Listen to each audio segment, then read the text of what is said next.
जय हिंद। हम लोग समझते हैं कि भारत और चीन के बीच में जो सीमा विवाद अभी हुआ है, जो हमारा अरुणाचल में तवांग एक जिला है, तो उसी तवांग जिला में ये आखिर मुद्दा हुआ है। इसको हम लोग थोड़ा समझने का प्रयास करते हैं और यहाँ पर हम लोग जानते हैं। देखिए, अरुणाचल प्रदेश का ये तवांग जिला है, आखिरकार इतना इंपॉर्टेंट ये क्यों है, इस पर भी हम लोग बात करेंगे। लेकिन 9 दिसंबर की जो समय था, तो 9 दिसंबर को ही वहाँ का जो चीनी सैनिक, जो PLA सैनिक जो था, यानी कि पीपल्स लिबरेशन जो आर्मी है वहाँ का, वो वहाँ पर जा करके भारतीय जो बंकर वहाँ का था, सीमा का था, उसको हटाने के लिए चले गए। कोई कोई जगह पर देता है इसका आबादी कम से कम 300 से 600 का राउंडेड भी ये लोग गए थे और वहाँ चाहते थे कि वहाँ से भारतीय जो सैनिक का जो सीमा है उस पर थोड़ा सा उसको हटा दिया जाए, और ये लोग वहाँ पे घुसपैठ करना चाहते थे। लेकिन उन लोग को पता नहीं था कि यहाँ गदर मचने वाला है, और उन लोग को ये समझ ही में नहीं था कि वहाँ पे बेटा कम है तो क्या हुआ, आओ तुम लोग, उसके बाद उन लोग को बताया जाता है। और वहाँ पे जब वो लोग गए वहाँ पे हटाने के लिए, तो लाठी उठी ये सब PLA सब लेके आया था, सब एकदम रॉड उड लाठी कटीला तार। लेकिन उन सब से क्या होगा, कुछ होने वाला है? इंडियन आर्मी सब उठा वहाँ पर, मार लाठी मूर कपार सब फोड़ फाड़ के उन लोग को भेज दिया, और दौड़ा दौड़ा के मारा उन लोग को। बहुत भयानक उन लोग पिटा, वीडियो आप लोग देखबे किए होंगे, मार के रद्द कर दिया गया उन लोगों को, और कुटाएंगे, देखिएगा ना। अब 1962 थोड़ी रह गया कि अब आदमी चुपचाप हाथ में हाथ धरे बैठल रहेगा, मार के यहाँ देखिएगा कहाँ से कहाँ कर देगा यहाँ। हालांकि हम लोग समझते हैं इसमें कि आखिर ये तवांग जिला में ऐसे क्यों हुआ था। ये लोग जब वहाँ पहुँच गए थे तो इन लोग को पूरा मकसद था कि वहाँ से जो भी सीमा है, और उन लोग का जो सीमा लगती है, और जो वहाँ पे भारत सैनिक जो वहाँ पर अपना अड्डा जमाए हुए थे, उन लोग को पीछे धकेल दिया जाए, और वहाँ पे जाकर हम लोग क्या करेंगे, अपना बैठ जाएंगे। हालांकि उन लोग को नहीं पता था कि वहाँ पर जो थे जम्मू राइफल्स के थे, 3 वहाँ पर सेना का जो टुकड़ी था वो मौजूद था। उसमें जम्मू राइफल्स एक है था, जाट रेजिमेंट था, और सिख लाइट यानी कि जो एक इन्फेंट्री था वो भी शामिल थे। और तीनों ने दे मार के पूरा एकदम रद्द कर दिया गया। हालांकि देखिए, चाइना का ये रुख नीति ऐसा ये क्यों करता है, क्योंकि चाइना को एक दबाव बनाने के लिए, चाइना अपना देश में दबाव बनाने के लिए सारा रुख को अपनाता है, और अपने देश का जो जनता है वहाँ का, उसका ध्यान को थोड़ा सा भटकाने के लिए देखिए हर समय यही करता है। जिस समय 1962 में देखा जाए तो चीन ने क्या किया था, माओ का जिस समय था उस समय शासन, तो उस समय उन्होंने भी क्या किया था, भारत पे हमला कर दिया था 1962 में। अब उसी समय हम लोग का ये अक्साई चीन उसने क्या किया था, ले लिया,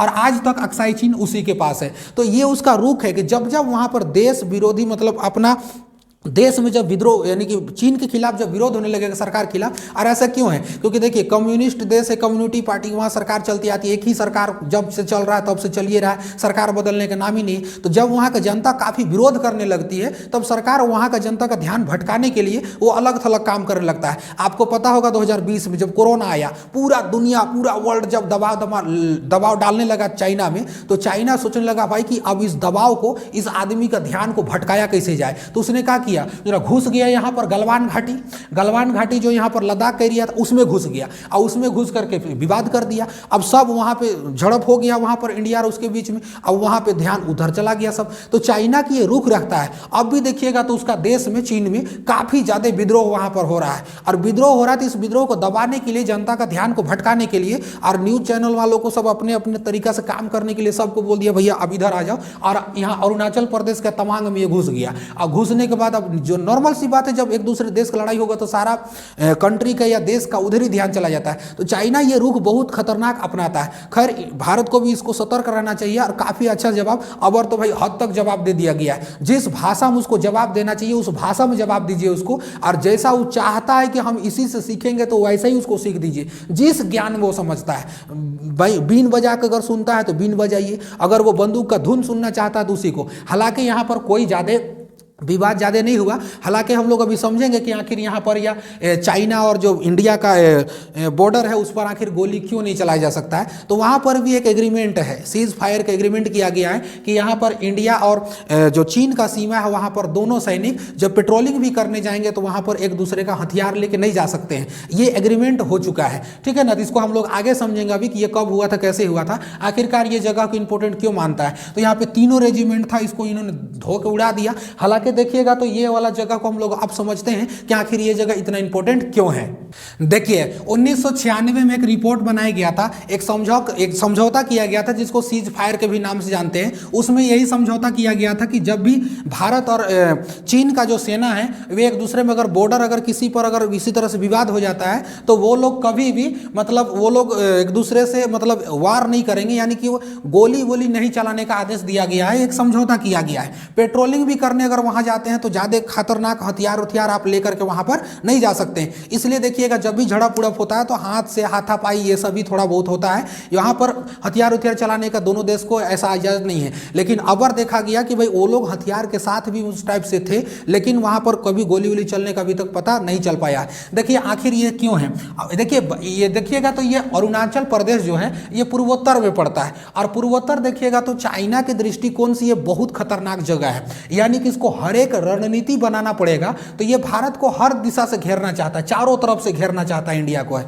और पूर्वोत्तर में तवांग जिला में ज्यादा ध्यान इसलिए दे रहा है क्योंकि इसको रणनीति बनाने में बहुत अच्छा लगेगा। ये जो अरुणाचल प्रदेश है ये 3 देशों से इसका सीमा लगती है, भूटान से लगता है, तिब्बत से लगता है और इधर देखिए म्यांमार से लगता है। तो तिब्बत को तो वैसे ही लील चुका ही है पूरा का पूरा एकदम, तो इसीलिए सोचता है भैया कि अब ये पूर्वोत्तर अगर ये अरुणाचल प्रदेश अगर हम चले जाते हैं तो यहाँ पे तीनों सीमा लगता है। अब तिब्बत से आएंगे तो आराम से इसमें आ जाएंगे। और इसका जो तवांग है यहाँ पर अरुणाचल प्रदेश का जो तवांग जिला है उसका जो है मेन भूटान से सीमा लगता है और एक चीन से लगता है सीमा, इसलिए वो ज़्यादा मतलब इसको मतलब एक तरीके से महत्वपूर्ण समझता है। और यहाँ पहले से ही कहते आया है कि ये जो अरुणाचल प्रदेश का ये जो क्षेत्र है इसको ये दक्षिणी तिब्बत के नाम से जानता है। ये कहता है कि मेरा ये तिब्बत है और ये वाला मेरा दक्षिणी तिब्बत है, तो मेरा दक्षिणी तिब्बत है, तुमको बताएंगे ना बढ़िया से कौन सा तिब्बत है उसको। तो ये सारी है, खास करके यहाँ देखा जाए इसमें मतलब समझौता खैर हुआ ही था, लेकिन इसमें देखिए तो जो पीपल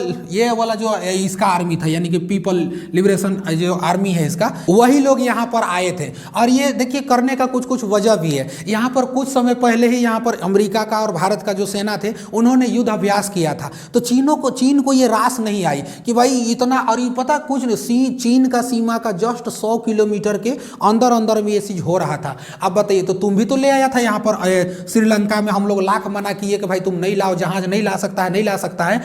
लाख मना हम लोगों को करने के बावजूद यहाँ पर श्रीलंका में अपने जहाज को लाकर थोप दिया था, कुछ ही पहले दिन का तो बात है। तो भाई जब हम लोग युद्ध अभ्यास कर रहे हैं तो तुमको क्या हो रहा है तुमको, और युद्ध अभ्यास जो हो रहा था वो हम लोग का सीमा में हो रहा था, लेकिन इसका इसके कुछ बाद ही 100 किलोमीटर लगभग लगता था, तो इसको वहाँ पर होने लगा ये सब। तो ये कहने लगा कि भाई युद्ध अभ्यास आप क्यों कीजिएगा, तो भाई तुम्हारा कहने से हम सब काम करेंगे, तुम्हारा कहने सब कुछ होगा। तो यही चलते अब इन्होंने क्या किया था कि वहाँ पर बहुत ज़्यादा ड्रोन को भेज दिया था। हालांकि इस झड़प से पहले भी वहाँ हम लोग का सेना को ये एहसास हो चुका था, काहे कि कुछ ही महीना पहले इस एरिया में जो देखा गया था, इस एरिया में बहुत ज़्यादा कुछ ड्रोन उन्होंने क्या किया था, उड़ाना स्टार्ट कर दिया था। तो इंडियन सेना ने भी क्या किया कि भाई वहाँ पर अपना खतरनाक जो वहाँ पर लड़ाकू विमान था उन लोग को भी वहाँ पर तैयार करने लगा वो लोग। तो ड्रोन देखा, उसके बाद ये सब भाग गए वहाँ से, छुपा के भाग गए सब, पता चल गया कि आ रहा है सब तो मारेगा, सब उड़िए जाएगा करके फिर उसको भागा वहाँ पर। तो ये सारा चीज़ कुछ यहाँ का मुद्दा है कि यहाँ पर सैन्य अभ्यास हो गया, तो सैन्य अभ्यास किया गया भारत और अमेरिका के बीच में, तो उसको भैया वहाँ पर जलन हो गया। तो ये सारा चीज़ का मुद्दा है। हालांकि इसका जवाब अवर बहुत अच्छा से दिया गया है और अभी तक भारत सेना को जो उतना ज़्यादा हताहत होने का मतलब सूचना नहीं आया, लेकिन हालांकि कुछ भी हो रुख अपना चाहिए और सख्ती से अपनाना चाहिए, और जिसको जिस भाषा में समझ में आता है उसी भाषा में उसको समझाना चाहिए। आप इस बारे में क्या कहते हैं कमेंट करके नीचे बताइएगा। मिलेंगे नेक्स्ट क्लास में। जय हिंद।